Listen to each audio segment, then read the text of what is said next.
L'invité de Smart Impact, c'est Rose Olivier. Bonjour. Bonjour. Bienvenue. Vous êtes pilote de l'Observatoire sur le travail et l'entreprise à The Boson Project. On vous appelle les bosons, c'est ça? Oui, tout à fait. C'est votre surnom. Et vous venez de sortir cette étude avec Quantis et Goodness & Co, étude sur l'influence des conseils d'administration sur la transformation durable. On va commencer par la méthode. Comment cette étude a-t-elle été menée?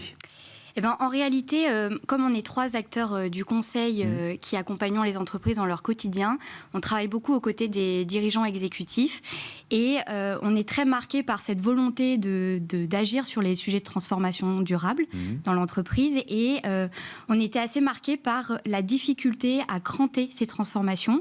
Et donc, on a posé un petit peu aux dirigeants qu'on côtoyait au quotidien si ils avaient en tête des freins sur justement qu'est-ce qui bloquait cette transformation. Et le premier sujet qui est sorti de manière assez prégnante, c'est le sujet du conseil d'administration. Presque spontanément, quoi. C'est ce qui ressortait en premier. Il y a une phrase que vous citez dans l'étude qui est un peu mise en exergue. La plupart, je la cite, la plupart des initiatives de transformation durable meurent au niveau du conseil d'administration. C'est l'un des dirigeants avec qui vous avez discuté qui dit ça. Est-ce qu'ils sont ces mots révélateurs d'un ressenti assez généralisé, en fait?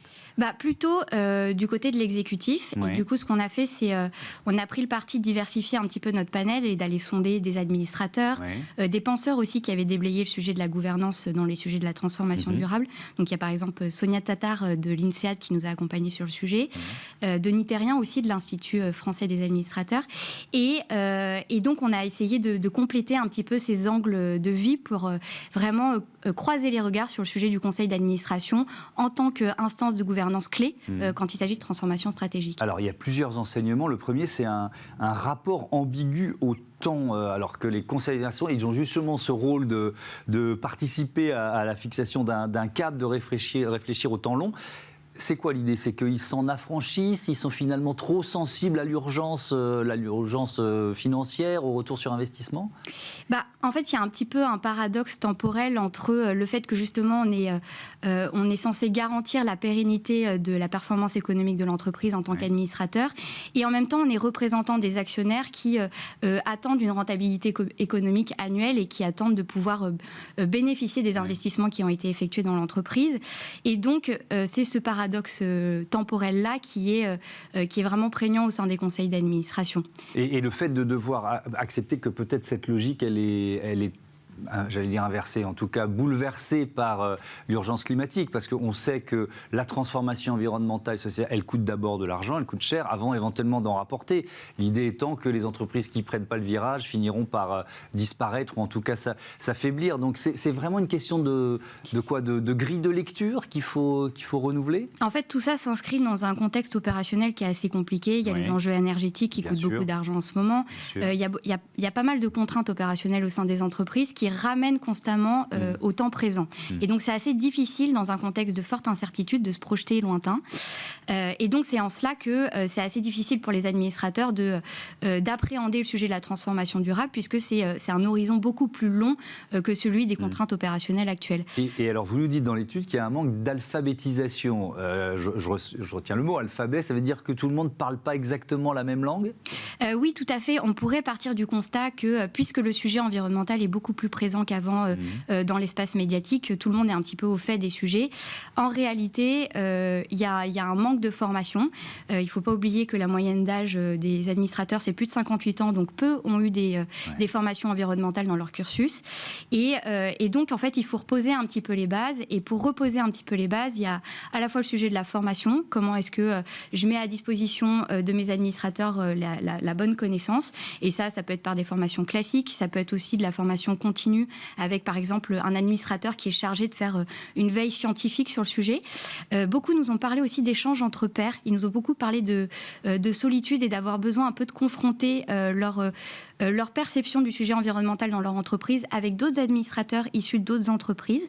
Donc, un échange entre pairs qui est assez intéressant pour eux. Et puis, dernier point, c'est surtout comment est-ce qu'on leur met à disposition non pas juste de la connaissance environnementale, mais de la connaissance environnementale corrélée à leurs enjeux enjeux business. Et donc là, il y a plein d'outils. Il y a les stress tests qui permettent de comprendre un petit peu s'il y a une crise énergétique, combien ça me coûte de ne pas avoir opéré la transition énergétique.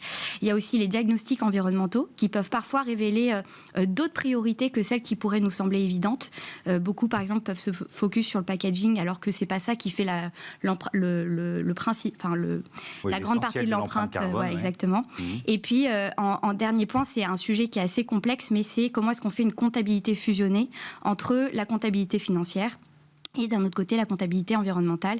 Et ça, beaucoup de dirigeants sont en train de se poser sur le sujet. Oui, le fait que la comptabilité extra-financière ne soit pas juste de la com, quoi. Exactement. Ouais, exactement. C'est important. Alors, il y a cet enjeu de la composition. Vous l'avez un tout petit peu évoqué en parlant de la moyenne d'âge, mais la composition de ces conseils d'administration. Alors, c'est très difficile de répondre à la question que je vais vous poser, mais quels sont les profils qu'on y retrouve le plus souvent ?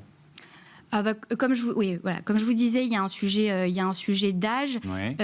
Le sujet un sujet de mixité, de formation, de diversité, forcément. Peut-être pour montrer à quel point ce sujet de la mixité il est important, il y a 58% aujourd'hui des administrateurs qui sont concernés par le sujet par le fait qu'il n'y ait pas assez de mixité au sein du conseil d'administration pour justement se permettre d'avoir des débats riches sur un sujet qui est très complexe comme celui de la transformation durable.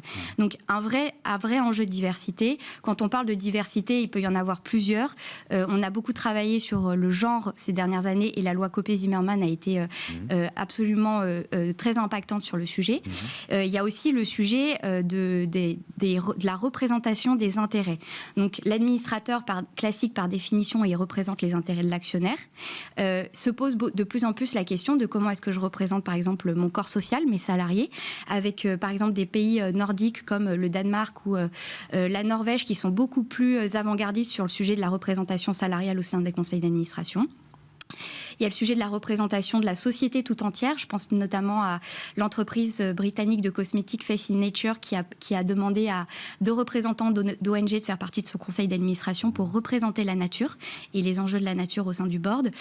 Donc voilà, un enjeu de représentation des intérêts et enfin de diversité des compétences. Et aujourd'hui, il y a une enquête de la Columbia University qui dit que seulement 8% des administrateurs ont la compétence environnementale et donc un vrai enjeu de représenter davantage ces compétences-là aussi. La fresque du climat pour tout le monde, en quelque sorte. Oui, voilà. Et puis la fresque du climat corrélée vraiment aux enjeux de l'entreprise. Ce que vous disiez tout à l'heure, adaptée aux enjeux de l'entreprise. Le dernier enseignement majeur de cette étude, c'est sur le rôle des comités RSE au sein des conseils d'administration.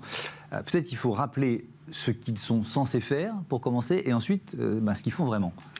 Oui, en fait, beaucoup de dirigeants exécutifs nous ont remonté leur perception sur le comité RSE en ayant le sentiment que ça servait à rien, entre guillemets. Et pour se dire que ça sert à rien, il faut se rappeler effectivement quel est le rôle qui est censé jouer. Initial, quoi. C'est ça, ce comité RSE. En fait, c'est censé être, dans un premier temps, une espèce de débroussailleuse qui vient justement essayer de comprendre comment les enjeux environnementaux impactent le modèle économique de l'entreprise. Et pour ça, il y a 2 choses importantes à avoir en tête. La première, c'est que c'est du coup une force de travail qui doit travailler en proximité avec l'exécutif pour justement être ancré dans les enjeux opérationnels de l'entreprise. Et enfin, il faut qu'il y ait les bonnes compétences qui soient à nouveau représentées pour justement faire ce lien entre problématiques environnementales et modèle économique. Comment est-ce qu'on transforme tout ça ? Et en fait, finalement, le comité RSE, il se retrouve face à la même critique qu'il y avait sur les directions RSE côté de l'exécutif, c'est-à-dire que ça restait du coup un sujet en périphérie, mais avant que ce soit un sujet qui soit au cœur des considérations toute la sainte journée, il faut un petit peu de temps de débroussailleuse avant, et c'est à ça que sert le comité RSE. Ouais. Alors c'est intéressant parce que moi je commence à croiser des directrices ou directeurs généraux d'entreprises qui nous disent mais est-ce qu'il faut encore une direction RSE ? Est-ce que c'est pas une direction stratégique qui englobe la totalité des questions de RSE ? Est-ce que ça fait partie des préoccupations ou des tendances que vous voyez poindre ? Effectivement, c'est notamment un dirigeant qui nous expliquait que pour lui, le comité RSE n'avait pas lieu d'être et les sujets RSE devaient être inclus à l'agenda tous les jours comme un sujet de considération naturelle. Et en fait, le sujet que vous posez avec la direction RSE, est-ce que ça doit mourir ? C'est un sujet de où est-ce qu'on en est dans la maturité sur le sujet environnemental. Et si j'en suis au début, au commencement, il faut que je débroussaille le sujet. Donc, je vais avoir un cheval de Troie qui peut être côté exécutif, la direction RSE, ou côté administratif, le comité. Et puis ensuite, si c'est vraiment ancré dans les us et coutumes, eh ben on le met au quotidien. Merci beaucoup, Rose Olivier. Merci à vous. À bientôt sur Bismart. Au revoir. On passe à notre débat, les défis d'une alimentation saine et durable au menu.